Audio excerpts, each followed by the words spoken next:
Welcome to the ADHD Mums podcast, a safe place for everyday Australian mums to discuss their struggles with ADHD, motherhood and life. Hello and welcome to the next episode of ADHD Mums. My husband and I have been counting down the days that we can speak to Jen because of some of the fighting that we have in our house. If you don't know who Jen is the mum of 4 boys. She's a social worker and leading parenting educator who has worked with more than 40,000 parents privately and also through her role as an obstetric social worker at the Mater Hospital in Sydney. Jen helps families face-to-face and via online workshops, as well through her 110,000 social media followers via Instagram, Facebook and TikTok. She's also the co-host of Beyond the Chaos with Amy Gerard, who I rave about Amy constantly. She's also the author of a newly released parenting Bible, Little People, Big Feelings, via Pan Macmillan Australia. So welcome to you, Jen. Thank you so much for having me. I've been excited too. Yeah, this is going to be great. So we have just finished up the school holidays here in Queensland, and the sibling fighting has definitely impacted our levels of happiness, to say the least. We just kick off straight away. So Jen, first up, elephant in the room. People on this podcast will be thinking that neurodivergent children are so much more harder than neurotypical ones. I was wondering, do you think they're harder? What are the differences? 100%. I think they're harder. And one of my aims when I wrote my book was really not just delivering a Bible that could help parents of neurotypical children, but something that would assist parents of neurodivergent children. And the feedback that I've had so far that really makes the difference to me is when parents write to me and say, I have 3 kids, one with ADHD, one with autism and other compounding factors. And it's the first time I've felt seen and it's working. And I'm like, for me, that was success. The way that I would describe it is that parents of neurodivergent children, they need what I'm offering around attachment because it's a human need. The stuff that I'm helping parents with, it's not just neurotypical kids, it's not neurodivergent kids, it's all of us need this stuff. But for our kids that have neurodivergence, or even just kids that struggle with sensory sensitivities, or just developmentally due to physical illnesses in the early years are developing at different rates, those kids are going to be harder to parent. They're going to struggle with emotions and regulation. And that's because of the way that the body develops. And if you will allow me to, I'd love to explain a little bit about that because I think it could be really helpful. So I might have someone come to me with a child, like it might be with neurodivergence, it might not be, it might be just sometimes we talk about deep feeling or highly sensitive kids, but that child may be struggling more than others with regulating through transitions, with sibling fighting, with coping with disappointment, with settling at night, the way that we form. And sometimes like through the questions that I'll ask, I'll find out whether it is that their brain is working differently or whether sometimes a physical thing happened in the early years. So if we have a baby that goes in and out of surgery for the first 2, 3, 4 years of their life with lots of ear, nose and throat stuff going on, not only will their hearing be impacted, but physically that baby may be behind in terms of the way the body develops. So the way it develops is the first thing that has to develop is that proprioceptive system. So the way that we feel in space, and obviously in neurodivergent kids, that's often, not always, but often going to be impacted. The next thing that comes on after that is our left-right body coordination, how we move our body through space, our sense of space in the world, and that's where our proprioceptive systems, and again, neurodivergent kids are going to be impacted by that, and some other kids as well. Then on top of that, then we do speech, then we do emotional and regulation, and then we're ready to learn. So I always like to think of it like that because whether or not there's a diagnosis or what that diagnosis is, what we know is that probably what we're talking about is that stuff down the bottom took longer or is developing in different ways. And therefore, those regulation skills, they're not going to be at the same place as a 4-year-old that developed without any of those challenges. So that 4-year-old is probably sitting there ready to learn, ready to take instructions. They probably respond to some of my techniques about naming a feeling. That kid's going to say, oh, thank you, mummy. And it's going to go really well. But if our child has more going on at those bottom levels, it's simply that development takes time. It develops differently in different humans. And I like to have that whole picture feel when I'm working with parents. Oh, wow. That was amazing. I could just hear in your podcast episodes that you really did have experience within neurodivergence. There's been many parenting episodes I've listened to in many different podcasts that I'm sure they're great, but when I'm listening to it, I'm like, they've actually probably got sensory issues, or they clearly don't have any emotional regulation, or that kid really needs to see an OT. Yep. And I love the way that you encompass that whole child rather than let's push through and make them sit at the table until they finished eating. Maybe also to that parent who's done the voicemail in that maybe you need to see an OT and maybe you could try Yep. this today. So Yep. I think it's great because sometimes I think as mothers of neurodivergent kids, it can feel like a bit of a defense or a bit of a barrier when you sometimes get those looks in the shops where, oh, my parents would never have tolerated. I suppose there's a whole thing around bad behavior, and I'm air quoting bad behavior, where it's like they just need more discipline. You're catering to them too much. When you look at it from their point of view, it's not necessarily the case at all. What do you think around the awareness when you're parenting to know whether you're dealing with neurodivergent children or not? Because I think that can be a barrier. For example, me spending 90 minutes trying to get my daughter to put on socks and shoes for school, not knowing that there was a sensory issue. Very different parenting style. And I regret that year. I feel really bad about that now because I thought I'd had to push her harder. And now when I see it, I definitely react differently because I'm aware. How do you think that plays out in terms of parenting and knowing what to do? My personal mantra when it came to me parenting my boys was like, I'm really open to help. If something is feeling like it's not working, my personality style in terms of just my own parenting has been, I want help with that. If I had trouble feeding, I'm like, I want a lactation consultant. I want some help with that. If my child was struggling with speech or development or regulation, or it was taking an hour and a half to put the shoes on, I guess the thing I would say to parents who are wondering, is this me? And this is right. I've wondered with all of my kids, is there more going on here? And I think that's a really normal thing to ask that question. But I guess how we know when we're at the point of asking for help or putting our hand up and checking something out, is this working for me? Is it working for my child? And if you're hitting a point, like for me, that hour and a half, I don't think that was working for you or her. And Oh, so no, I it was feel like horrible. yeah, I feel like if we could encourage parents that like, yes, parenting's hard. Yes, kids are emotional, but if it doesn't feel right, it's so good to check it out. And the worst thing that could happen is you take your child to an OT and the OT says, I don't know why you're here. I actually believe all kids could benefit from OT. I believe that OTs are a way for us that could prevent a lot of our kids from winding up in a psychologist's office at 13 or 16. I really believe that OTs are teaching us as parents how to do a lot of what we need to do in terms of understanding that sensory world. One of the things that neurodivergent kids have in common with the average toddler is that the average toddler struggles to manage their body and space and is learning about proprioception and emotional regulation. And so the average toddler, like all parents get that. The only thing is for a parent with a neurodivergent child, it's bigger, it's longer, and you just burn out because long beyond the stage that all the other kids outgrew those behaviors, you're still dealing with it. And that's what I think is exhausting, is that your child at 5, when all the other kids have settled, or at 7 or at 9, is still struggling with the socks or with anything.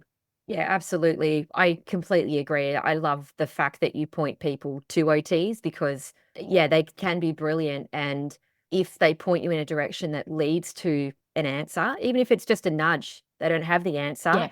but they just nudge you that this is probably developmentally not appropriate, then you could end up at a clinical psych's office or a pediatrician and a year later. And that's just the nudge that you needed. Totally. Back onto sibling rivalry. One of the reasons that I got you on the podcast was that ADHD, we do know that the standard things are kind of like lack of impulse control or inattention, emotional regulation, and hyperactivity. If you look at that as a time of a recipe, and then you've got, let's say, 3 kids, 2 kids, maybe you've got adults in there as well, everyone's in the mix, and they're possibly saying things or flying off the handle and running off. It can be a really chaotic environment to be in. I believe that my children are probably more lack of impulse control and hyperactive than inattentive, in my opinion. So they do have a habit of touching each other more so than others and getting more angry than a neurotypical child would do. My 8-year-old and 6-year-old, I had all of my kids close together with the hope that they would create relationships, be friends, which I think honestly, I should have prioritized my body and had them further apart because they're not really very friendly with each other anyway. But the 8-year-old and the 6-year-old, so Gigi and Gus, particularly don't like each other. It's not a phase. They've hated each other for years and they physically fight down to the death, as do my boys constantly. We just went over for Easter on a break, and I said to my husband at the end of one of the days, if Gigi and Gus could just be civil, I think this could have been an okay holiday. But the fact you have to separate constantly, they scream at each other constantly, but we're at a point where we just don't know what to do. Yeah. Okay. I have so much I want to say here. I don't even know where to begin, but I'm going to begin. So first of all, I just want to touch on a couple of things you said around their diagnoses and that impulsivity, as well as the touching each other. So there's a couple of things there, and you would probably know as well as I know that what we're seeing underlying those diagnoses is that touching each other is seeking out. So all of us are on a spectrum as humans. As you know, Amy Gerard touches all her friends' hair. Your kids are seeking out that proprioceptive input by touching, which there is an element there that there is a skill that we do learn on a no tease office or floor of emotionally coaching. I can see you want to touch. Can we get that input another way and not your sibling? Then we've got the fact that they're impulsive, which kids go well when they can. And looking back to what we said earlier, that development, they're just not there. That ability to regulate that emotion and choose a different option other than hitting their sibling or lashing out is not available to them yet because of the way their brains are developing and still developing and continuing to develop. And they're going to get there. So we've got these kids with extra challenges in your situation, and that makes it so much harder. And I just want to acknowledge that. And it probably does feel like you're failing. And it probably feels like they hate each other. I heard you say that. They do. I don't believe they do. So I am back in this relationship. I don't think we can call it yet. There are two reasons why. One, they've got all these challenges that are getting in the way of them going well. If these kids didn't have challenges, it's like, why would we be difficult by choice? We don't choose to be difficult. We don't choose to have a difficult relationship with a sibling. That's not a good choice for anyone. So I don't believe they choose that. I believe there's no option in their case. And so first of all, so hard on you, but second of all, that compassion for them, which is like, you guys struggle so much to regulate. And because they've both got challenges, right? It just means it's a perfect storm. There's that going on. And knowing that doesn't mean it makes it any easier for you, but it does help you to say that may not be their relationship yet set in stone. These are kids with challenges that mean their ability to regulate into a smooth sibling relationship is probably behind that of other kids. So they might get there. True. They may not.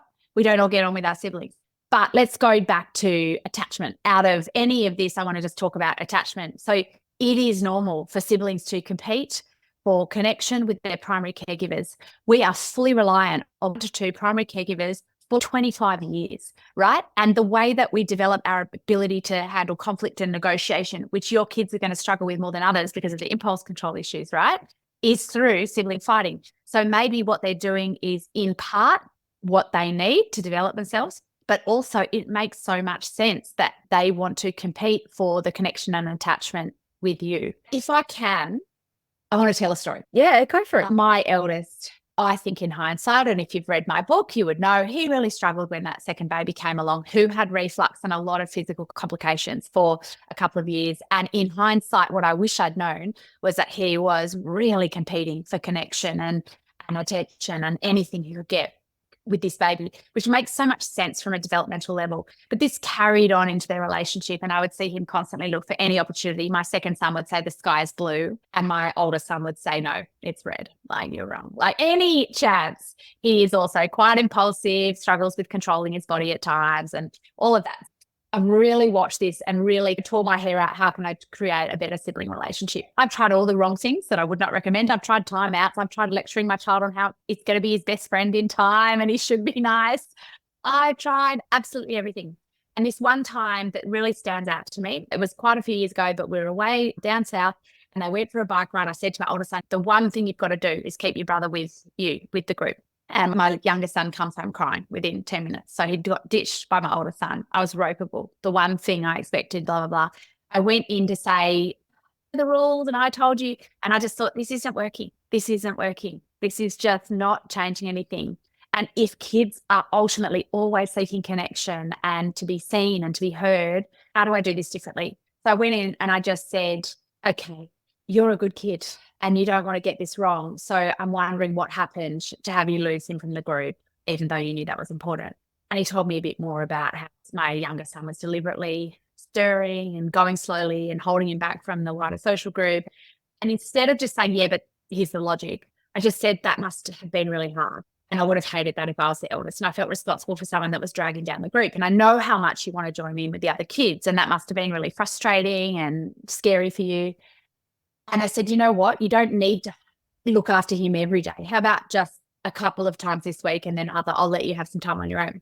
And you know what happened? For the first time ever, I saw him actively invite the younger brother out day after day after day, following that empathy. And I tell you that because I've seen it time and time again. I still fall into the trap of going in to diffuse a fight and going, you're in the wrong. I've told you guys. We do it right. But if we can go in neutrally and know that all kids go well when they can, even that kid that has done that wrong thing that was not within your values or they've hit or they've hurt, if we can always assume they're seeking connection and they're doing the best they can, then we come in and go, whoa, guys, I'm wondering what's happening. I'm wondering how we can sort that out. Now I'm on their team. Now I'm in a completely different position to support them and to encourage them to get along. But I truly believe if you have one child particularly that is the protagonist that's constantly unpicking another, the only way through is empathy first. Yes, we can coach and say, this is what I'm expecting of you, but that empathy first it must be, and sometimes it's about, especially when you've got a vigilant older sibling that maybe for anyone listening, especially for this older sibling to a kid that does have a diagnosis, and so therefore they do go well and they're constantly feeling a bit hypervigilant to almost parent this child that doesn't go well and make up for the fact that they're harder. And we want to just say, hey, I'm the parent, leave it to me and all of that stuff. But if we can just stop and say, it must be exhausting trying to feel like you go so well and your younger sibling does not. And you must think you're in the car, your shoes are on, and he's your sibling, and we're still putting their socks on for an hour and a half. That must be hard. And if we can come in, I truly believe, where they feel seen in their role in just trying to find their place in their connection with us, then everything goes better. And then it is about the way we diffuse fights. We can lower shame around that. There are ways we can make a difference in sibling fighting. There are skills we can learn in coaching, which is all covered in my book, of course. But that's been my passion because I don't think there's a manual for that. But also I would just love to reassure anyone listening that sibling fighting is so healthy and normal, and we cannot determine how those kids are going to go yet. They don't hate each other yet. I would say that to anyone out there right now. We just don't know that yet because they don't know that yet. Their brain is not fully formed till 25. So we've got that long to not shape it, but trust they've got it. I think if we can trust they're good kids, they're going to work this out in their own way, that relationships unfold over time, I reckon that's our best bet. That completely spun me out. That was pretty amazing. I'm going to say I was trying to keep my expectations low because I don't want to expect that Jen's going to fix my problems that I've had for a long time in the first 15 minutes. That whole thing could possibly be it, because it's a similar thing. Like, it's sky's blue, one will say it's green. They actively will try not to get along, it seems to me. But then there's elements to what you've said where my daughter is the eldest of two little boys, and she says constantly that they ruin her life. And when she says that, sometimes I'm in the shower and I think that seems pretty accurate, because they are a lot of work. And in the past, thought it was my middle son, and he is an antagonist. That's his personality. He does like to stir the pot. But I've noticed that when he actively tries to get on with her, and he does, so you are right, there's not pure hatred. It's elements of, there's some behavior that looks like hatred, but you're right, it's not complete hatred yet. He will attempt to get on with her, and I in the past had really pinpointed, I thought it was him. But as he's improved, I've noticed that she actively doesn't want to get on with him, it seems. And then I've spoken to her about it, but I think I haven't spoken to her about it in the way that you spoke about in terms of empathy, and actually how hard that would be to be her, because it wouldn't be far off being me, because it's like everything you start, they ruin. She's very into art. They'll go past and push a paint off the table. They would be aggravating. I'm looking at it from her perspective now, and I'm like, I see why she wants to get the jabs in when she can. It's like payback almost. And my family on both sides, my husband and I, we do like to hold a grudge. I have noticed actually my kids are not violent. They don't hit other kids. That's not the way they present. But I did notice it in Hindi when my middle son was about 3. They came to us and said, it's not a problem yet, but just letting you know, by having a lot of hitting from him to kids unprovoked, which I was actually not aware of that. And what they figured out was that he was actually doing it hours later. So they'd wrong him in the morning and that he'd find the right time and he'd really go them. And it seems to be a bit of a genetic thing because we do like to hold a grudge. Another way to think about that, like what you just said with your son, because I think many parents would relate to the kid that suddenly out of nowhere just hits the baby at 5 p.m. And you're like, this has just come from nowhere. But what we want to think about it is, again, that kids always want to go well. It's not their first choice to not go well. And again, if kids are struggling because they're 3 or because there's more going on at a sensory level or because they're processing something emotional or because they're neurodivergent, any of those reasons that they're just processing more, you've got to think that, like, just look at my coffee cup here. Just imagine they're waking up every day. They're already half that full. And then when that kid in daycare hit your son earlier in the morning, he got to there. And then his lockdown fell over and he got to there. So he's got no more ability to go well at this point.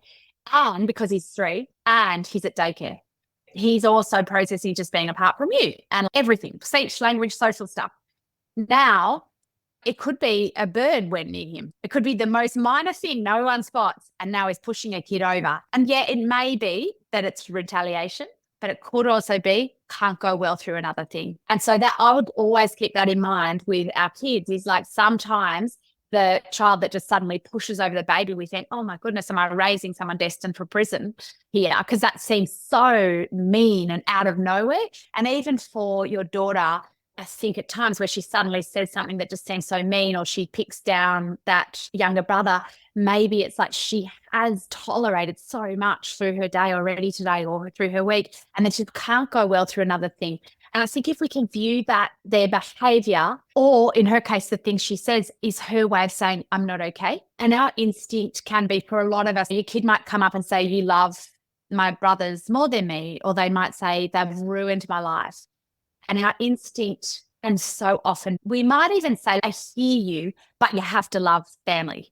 It's not a real hearing them. It's not real empathy because it's, okay, I get that they're hard, but they're your brothers. We haven't really heard someone if we do that. Whereas if we stop and go, and this feels really scary to do.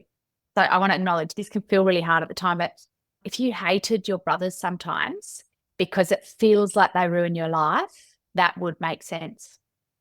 I think it can be really hard when the things you care about get knocked over and ruined.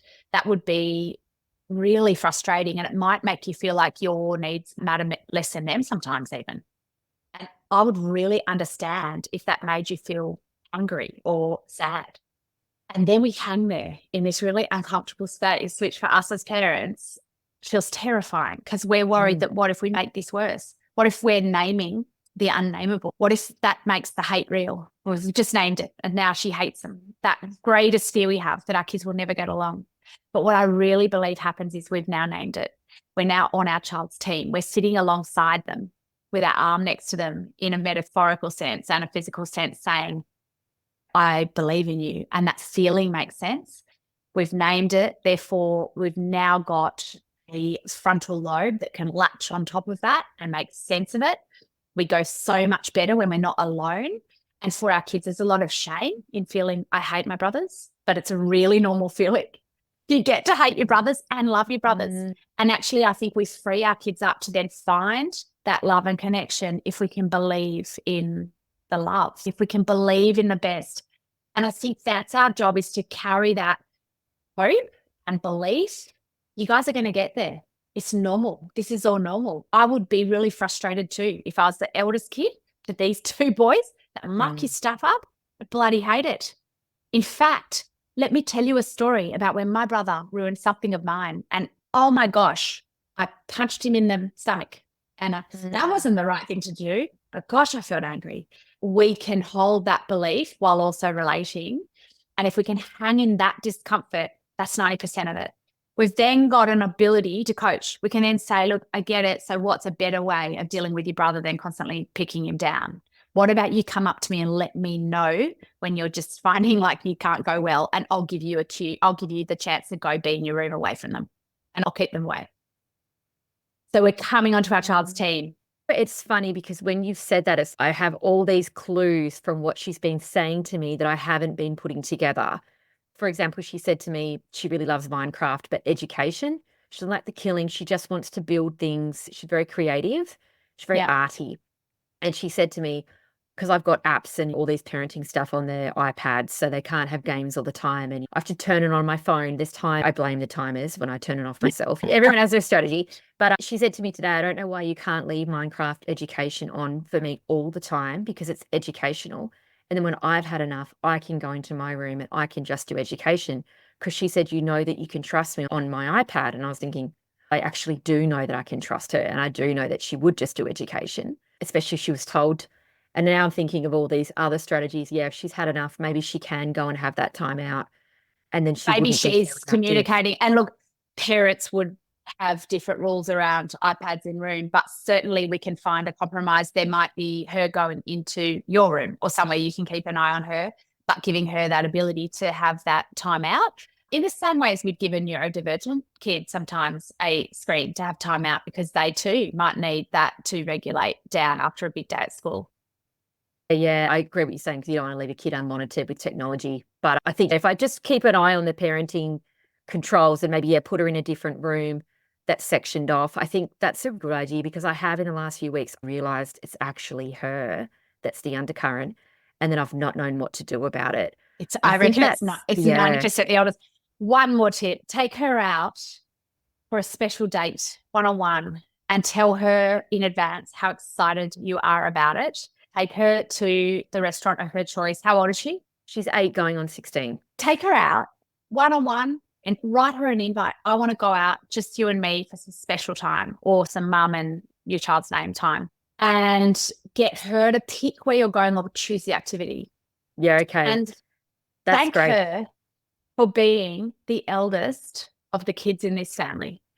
Tell her how you notice how hard she sometimes works to be responsible and get her shoes on when no one else is, or something like that, right? Find a way to acknowledge that it's not always easy to be her in this role. You can do that with all 3 kids.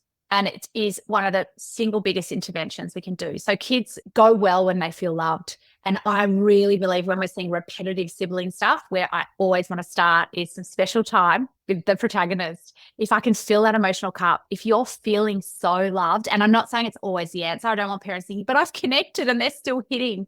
But like sometimes if we just view that as connection seeking and we just fill that cup to the brim, and while you're out with you say, gosh, I love just you and me. Isn't this so nice, just us girls or whatever? And then later that night as you tuck her into bed, you say, do you know my favorite part of today or all week was that date with you? I loved it. Let's make it a regular thing.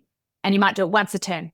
You might write her a little note and leave it under her pillow saying, thank you for, I noticed something that you did today and it made such a difference. And I'm so appreciative of you for who you are. Finding ways to just fill her little emotional cup and let her know that you see her, that you both see that she struggles sometimes to be the eldest of these kids, and that you get it. And it makes sense if she doesn't always love it, but also that you just love time with her. I reckon that's one of the single biggest interventions you could do in terms of having behaviour go better in your home. This has just blown my mind, because my middle son, who is an antagonist, but as I said, he's made improvements. Why has he made improvements? Because I've done what you said there. I didn't know what I was doing. It was just I noticed that he would go well when we were more connected. And then I started spending more time with him, taking off into another room. And I know it's hard when you've got multiple kids, but all I do is distract the other 2, take him off into a back room and play cards with him for 15 minutes.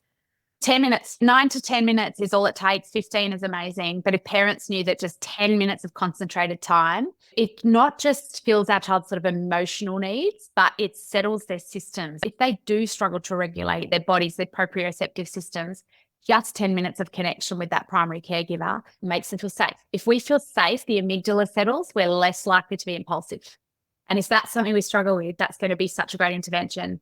I do want to say for anyone listening who's thinking, I've tried this, Jen, and my child's still struggling. Of course, we still need boundaries. And of course, some kids are going to take so much longer to learn. And that is so hard. And that's why, particularly on a podcast where we're talking about kids that might have additional needs or that are neurodivergent, it's so important to, and I'm not going to say the word self-care, but looking after you. And one of the biggest things is, what can we ditch and just say that is not going to happen perfectly in this house. We've got different expectations of what good enough looks like at times. We're going to let some stuff slide. We're going to really try to find that figure I talk about all the time. If we can meet our kids' emotional needs, particularly welcoming feelings, around 30% of the time, that's enough. And I think modern parents, we're thinking we need to be doing that 90 or 50 or 100. And it's not what kids need. It's not achievable, and it leads to burnout. So the biggest thing around our self-care is actually lowering the expectations of what we should be doing as parents and implementing a nice balance of, yes, modern, intuitive, connected parenting, and also a bit of 80s. Like, oh, absolutely. I think you've made a good point, though, because developmentally he's nearly 7. We've been trying to work on the one thing for 3 years. He started medication, which works. We've had a lot of changes on my end with mindset and lots of little things over a long period to get these results. It's not an instant fix. I wish it was. I always worry about parents, especially parents struggling with big behaviors, impulsivity, hitting, hurting, all of that stuff. And they'll be saying, Jen, I'm connecting. And I'm like, I know you are, of course. And so they're trying, but sometimes it is developmental. Your child cannot go better right now. And like you say, all those things you've done and all those things we do, or development takes time. And so until then, sometimes with hitting, we have to stop them. We are that frontal lobe. We're literally stepping in and saying, I can't let you hit. And we're being that buffer between them and the sibling, because that's a safety risk. And we're doing that. And that will feel exhausting if your child has additional stuff going on, because it will go on much longer. But then for those kids where their brains are much more settled and they've been able to move up to that next level of development and they're ready to regulate their emotions and listen.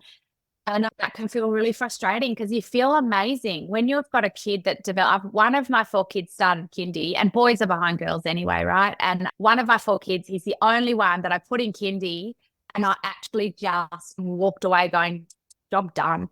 That kid is good to go. He's going to sit on a chair and he's going to be ready to learn. And it's such a great feeling. You feel amazing. And he won the end of year best learner award. And that almost upsets me that he's the one that won it, because he is the kid that was already going well. He was the kid that had nothing else that was holding him back as a little 5-year-old boy from being able to sit on a chair and learn. And I just think it's really hard for the parents of all those other kids and little boys, it's a lot of them, that are not ready to learn at 5, and they're sitting on chairs and they're falling off those chairs. And it's so much harder. So, yeah. Yeah, I totally agree. People generally love playing cards, board games with their kids. It's a way of connecting. Up here on the Sunshine Coast, I do it very often because it's just so hot all the time, and it's something you can do inside, shaded, in any place in the world. You can go on a holiday, take a pack of cards. We're a highly competitive family. We love to play cards. My kids are obsessed with it. Card games are explosive in our house. It's like the most draining experience, but also they love it and you want to connect with them.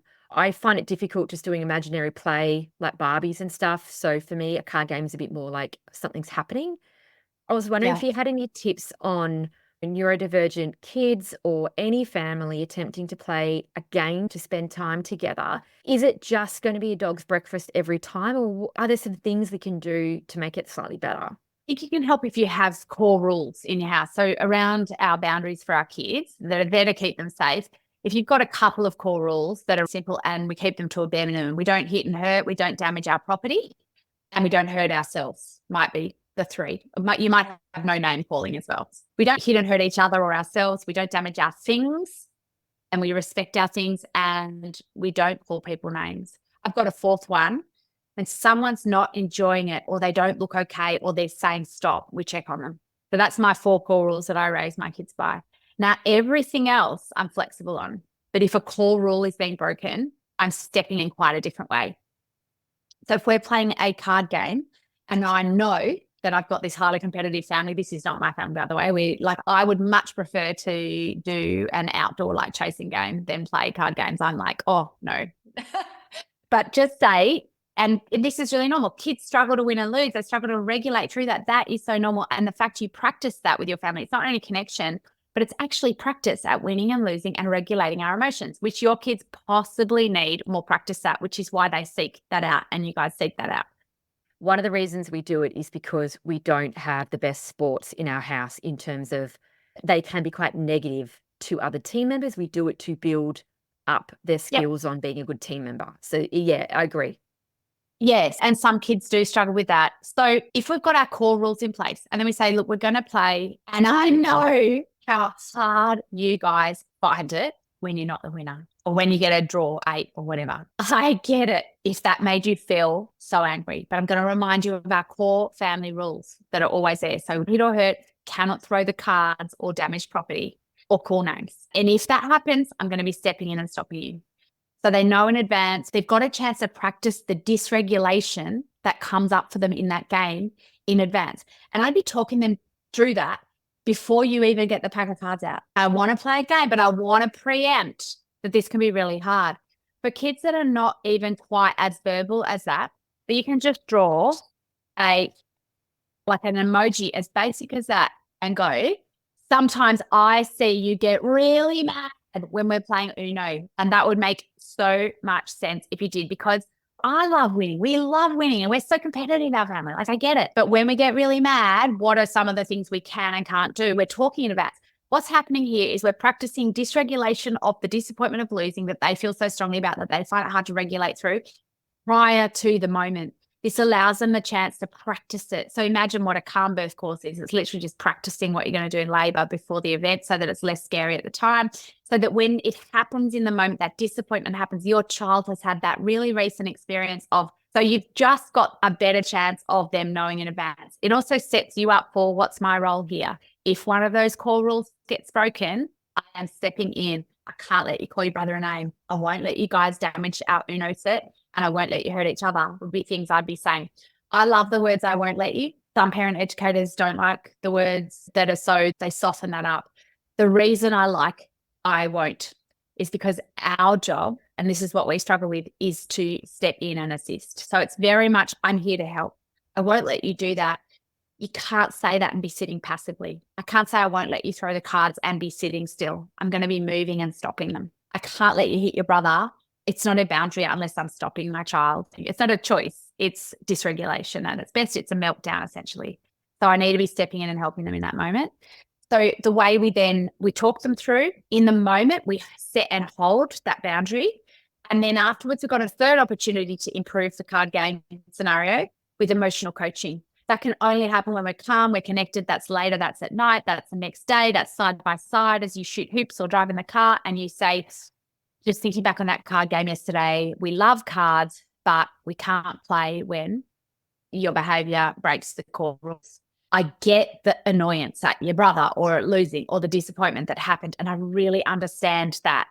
But the core rule is we can't hit, and if we hit, it ruined the game. It didn't go well. So what could we do next time to help you when you feel that building up in your body? So that's the end of step 3. And then we almost go straight back to step 1 before the next card game, pre-game coaching session. We say again, remember, guys, and we don't shame or go back to remember if this happens, I'll take the cards away and there'll be punishments. It's more like, I'm on your team. We all want to go well. And it makes sense to feel emotional about this. But if the consequence will be you and then it ruins the game, right? Does that make sense? Yeah, it does. I was actually just reflecting on personal opinion here, how important I personally think it is. I'm not a medical professional around getting diagnosed. And if you're open to taking medicating as a mother, because what you spoke about, I think is brilliant. I just went into a bit of a reflection thinking 18 months ago, I wouldn't have been able to do that because I wouldn't have had the patience. Okay. I wouldn't have had the emotional regulation. And I'm just reflecting now thinking, that coaching, that preempting is like a planning phase. It's not an impulsive phase where you get out the cards, chuck them on the thing, and then wonder why it doesn't go well. You're actually talking about clearing out some time, everyone coming in regulated, speaking to everybody calmly before. And I just was reflecting how difficult I would have found that, or I wouldn't have been able to do that before taking ADHD medication. So everybody's different, but for me, it's helped me manage my children better because I'm more regulated and I can see it coming rather than pulling out Yeah. the cards and then wondering how it's happened. Actually, that planning phase and that chatting phase, because that's coming in very regulated, very planned. And then you're modeling that planning phase for your kids as well. So then they say struggle to regulate through a day at high school or a specific something that they've got coming up, but they know a little way that they can prep emotionally with even without you doing that. They're going to naturally have those skills to pre-prep. Going to get better. I found my kids with this coaching have gotten better and better over time it's quick. Okay, guys, we're about to go to someone's house and I know that you might not want to leave when I say it's time to go. I really get it, but here is what I'm expecting. You talk through. And then the way they can then navigate that dysregulation or that emotional disappointment of, oh, I don't want to leave, but I can. And they have a strategy for how they can help themselves in that moment. My youngest child said to test everything I teach, his ability eventually to say, but I can cuddle my favorite toy strategy, but it is through practicing it. But yeah, I loved your reflection just then actually about the ability of us to be able to plan is vital in all of this and to not be surprised. And we're learning as we go. Like the biggest thing I'd say is people say to me all the time, I wish I'd had you when my kids were little. And I go, I wish I'd had me. I didn't know all this. Like I learned the hard way. I learned by doing everything the way I would say, don't do that. And so I think, yes, there's that as well. We're learning as we go and we're learning, oh, that pre-game coaching worked. And so then that's that mental note to do that. Yeah. Yeah, I get a lot of people that send me DMs and they say, with the amount of money it costs, I have to put my children first and I'm going to go ahead and get them diagnosed and I'll just worry about myself later, which I totally understand the attitude. However, once I started taking medication, I was really able to parent better. And when you parent better, your children go better, regardless of whether they're medicated, they're diagnosed, whatever's going on. If they have someone who's more regulated and more patient and can plan those conversations, personally, I have found that invaluable. And if you put the oxygen mask on first, that means you can help others as opposed to the other way around. One burning question that I see in the DMs is around timeouts. So I think there's an understanding, and again, everyone's different. I think the messaging around hitting and smacking, I think has changed. I think this generation has changed. I don't see that happening as much. And I see there's a lot of education and stuff that's gone on there about what to do instead. But then I hear a lot of information around timeouts. And I feel like timeouts have taken place of the smacking. Like you don't smack a child, you put them in timeout. There's that UK nanny that comes in and she has the chair and she makes them sit there. And I feel like it's become a bit more of a, this is what you do. The child's not listening, you put them in timeout. I was wondering if there was any alternatives to the timeout. My husband and I have got a bit of a conversation that we have around it. He does believe in the timeout. And I said to him that I felt that the child goes into the room and just silently hates you for 10 minutes. And I thought it was really unhealthy. And I didn't think they came out any better. I think they came out worse. And the relationship was damaged. But then when he said, what else should I do? I was like, I don't know. Okay. I've got an answer for you. And I really believe it's a time in, but I will tell you what a time in is instead. I want to tell you what doesn't happen in a timeout. So just say one of my kids hits the other. I say, go to your room and come back when you can say sorry. My child goes to their room. They come out in 10 minutes. They may even say they're sorry. And it may look like that worked. I might feel good about that as a parent. We can get an immediate result in that a behavior may stop. But what we do know is that behavior will continue. We may as well set a timer, and in 27 minutes, my son is going to hit his brother again, because here is what I haven't done in that moment. I haven't taught him that it was an emotion that led to a behavior. So all I've done is say that behavior gets you separated from your primary caregivers. So at best, hide that behavior from me. At worst, it adds to disconnection, right? But my child hasn't learned any new skills. And essentially what we're talking about is a skills gap. My child isn't able to regulate or make a better choice in the moment. The only way that can change is through that coaching from me. And the only way through that is something like this. My child hits their sibling. I step in and say, hey, I can see something's gone wrong. I can't let you hit. I'm going to check if he's okay. Are you both okay? I'm neutral. I'm not shaming anybody. I'm not sending anybody away with a caveat. I'm going to give you a caveat in a second. And it's messy, but as much as possible, I then do whatever I need to do to keep everybody safe, which is essentially, so it's a two-step process. I'm going to contain and bring safety back to this situation and get everybody back to a place where we can at least hear each other. And that might be moving my child to a timeout. But the important message is not go to your room and come back when you've sorted yourself out. It's, I need to keep you safe. I'm going to move you here. I'm going to move him there, or I'm going to move me or the dog or whatever, so that we can get to a place of safety. And then we're going to sort this out. And I know you're a good kid having a hard time. So that we're de-shaming. In that second opportunity, my child does not get disconnected from that primary carer. So their brain is less likely to be up as far in fight, flight, or freeze as it would be if I just put them in timeout. And through the empathy I've offered and the boundary, the safety and the seeingness that I offer, their brain is in a place where they've got the capacity to maybe have my coaching work. When I say, I get that your brother's annoying, can't let you hit, what could we do next time instead of hitting? And now I have a chance of, that will only take 5,000 repetitions, but I have a chance of my child actually hearing that coaching. The other thing I've done is say, I'm a safe place to come to even when you're mucking up. I'm a safe place to come to even when you're getting it wrong. And long term, I want to be that first phone call. So when I'm working with parents, yes, I could extinguish your child's behavior with threats and timeouts in maybe. But what we know is that long-term, what they've learned is not to regulate through emotions better, but to hide those from you, to not go to you with those emotions, to not show them to you. And that's not what we want long-term for the relationship. So a time in is simply where we acknowledge, like, first of all, with the time in, if things have gotten dysregulated to the point people are hitting or there's a safety issue, we're containing. And I want to give parents the permission to know that sometimes the best solution is going to be a timeout. If you're going to wring your child's neck, put them in a timeout. That might be the best option. The best thing you can do is make sure that if we can swing it this way, this is how I'd swing it. I need a timeout. Mummy needs a timeout.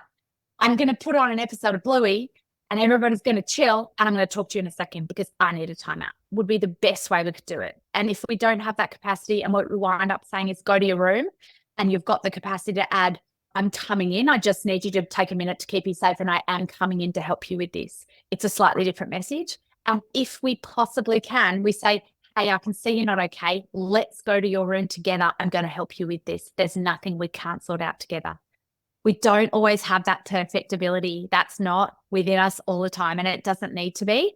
And that's why I gave lots of different examples of me stepping out, of me putting a child out. But if the underlying message is there's nothing you can't ever bring to me or show me, I am here. For some kids, they do go into a very deep shame response when they're in trouble. And so they'll be saying, go away, leave me alone. And if parents are thinking, I can never, is that a timeout? I'd be saying, look, you might be at the door going, you can see you're having a really hard time. I'm here when you're ready. Might be as close as you can get to that child in that moment without making it worse. Other children, we lean into that and say, I know you're saying go away, but I'm going to sit here on your floor until you're ready because I'm not going to leave you in this state. And that's about us being confident to be what our child needs in the moment. So that's a lot, but essentially reframing a time out to be a time in. You can use a naughty step as long as you're sitting with your child. I wouldn't call it a naughty step. I'd say, hey, I can see you're not okay. Let's sit here on this step together until we're feeling ready to go back out there, would be a time in. Does that make sense? Yeah, it does actually. I think that really makes sense. I've just got, my mind is just going so fast. That was incredible. I really am going to reflect on that over a long period. I really enjoyed that. I think that's a happy medium because I think sometimes when my hubby does it, is it better than yelling at them? Is it better than feeling just out of control? Yes, you're right. I think that probably is appropriate, but the messaging around it, we could possibly reframe. I could ask him to go check. I think we could meet in the middle there. That's about us spotting our dysregulation sooner and saying, hey, I'm stepping in sooner. Things are getting heated here. Let's cool off. Let's separate out. Let's bring things down. But obviously that doesn't always happen. And I think when you reframe a time out to a time in, like I'm coming with you somewhere. And so our child loses it in a shopping centre. We get them out of there, not because they're in trouble, because that's kind. and we get them to the car and we go, whoa, you're not okay. And I'm here. This is the time in. And it's such a different experience for us. There's less shame. I'm helping you, not punishing you is, I guess, the difference. Yeah, and I love that because I was saying that to my hubby, because we've got one that always ends up in timeout and two that I don't think have ever been timed out. So it feels a bit at that one child, the middle one. But I said to him the other day, you miss that beautiful experience of when you actually go into the room and you do have time and there's two of us there, so one of us can go in.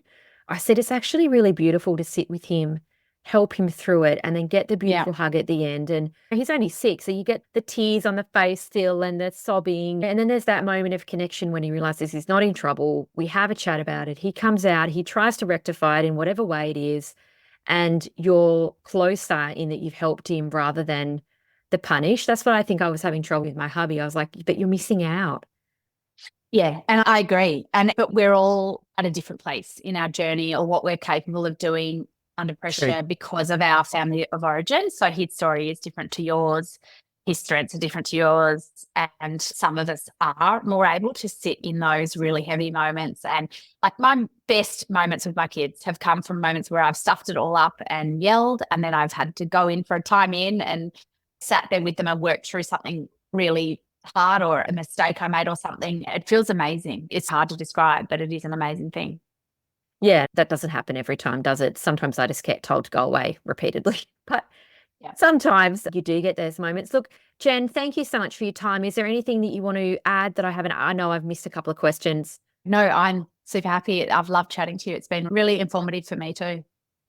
Oh, I'm excited to take my electricity bill and actually start implementing, particularly with my daughter. If this could not solve it, but if I could have a word with my daughter and we could build up and we made some improvements, that would be transform our family. And I actually feel pretty confident that might be it. So I think the thank yous are all to you. And if you'd like to hear more about Jen, read her book, go on a website, follow her on Instagram. I will put everything in the episode notes. Thank you so much, Jen. Pleasure. Thanks for having me. The key message here is you are not alone. Thank you for listening. If you enjoyed this episode, follow us on Instagram or head over and join our amazing ADHD Mums podcast Facebook community. Everything you do matters and helps to spread the word about what neurodiversity in females looks like.